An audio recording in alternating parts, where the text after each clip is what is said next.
Hello friends, നമ്മുടെ പുതിയ വീഡിയോയിലേക്ക് എല്ലാവർക്കും സ്വാഗതം. ഞാൻ ലക്ഷ്മി. എല്ലാവരും സുഖമായിട്ടിരിക്കണമെന്ന് വിശ്വസിക്കുന്നു.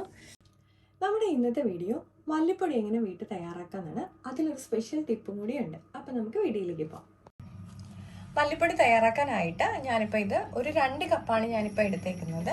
അതൊരു ചെറിയ നമ്മുടെ ലോ ഫ്ലെയിമിലേക്ക് ഇട്ടിട്ട് ഞാനൊന്ന് ചൂടാക്കാൻ വേണ്ടി വെച്ചിട്ടുണ്ട്. നമുക്കൊന്ന് ജസ്റ്റ് ഒന്ന് വറുത്തെടുക്കാം.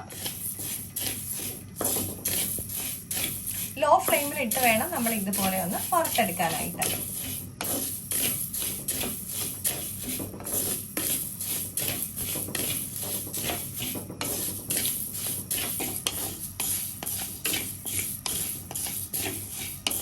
നമുക്കിത് നന്നായിട്ടൊന്ന് ഡ്രൈ റോസ്റ്റ് ചെയ്ത് എടുക്കണം. നമുക്കൊരു ലേശം കല്ലുപ്പും കൂടെ ചേർത്ത് കൊടുക്കാം.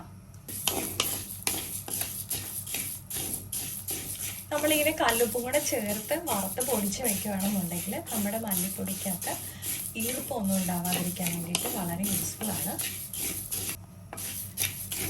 മല്ലി ഏകദേശം നമ്മുടെ മൂത്ത് വരാറായിട്ടുണ്ട്. നമുക്ക് ഈ സമയത്ത് ഇതിലേക്ക് ഒരു 1/2 ടേബിൾ സ്പൂൺ ഉലുവ കൂടെ ചേർത്തിട്ട് ഒന്ന് മൂപ്പിക്കാം.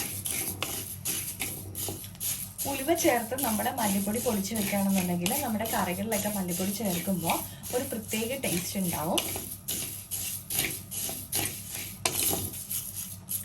ഇപ്പം നമ്മുടെ മല്ലിയൊക്കെ നന്നായിട്ട് മൂത്ത് വന്നിട്ടുണ്ട്. നമുക്കിത് ഓഫ് ചെയ്യാം. എന്നിട്ട് ഇതൊന്ന് തണുക്കാൻ വെക്കാം.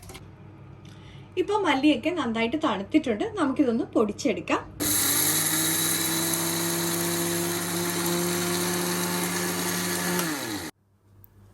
ഞാനിപ്പോൾ മല്ലി ഫുള്ളായിട്ട് പൊടിച്ചെടുത്തിട്ടുണ്ട്. അപ്പോൾ എല്ലാവർക്കും ഇഷ്ടപ്പെട്ടിട്ടുണ്ടെന്ന് വിചാരിക്കുന്നു. അപ്പോൾ ഇതുപോലെ ഒന്ന് മല്ലിപ്പൊടി വീട്ടിൽ തന്നെ നമുക്ക് എളുപ്പം തയ്യാറാക്കിയതിന് ശേഷം കറികളൊന്ന് പ്രിപ്പയർ ചെയ്ത് നോക്കണം കേട്ടോ.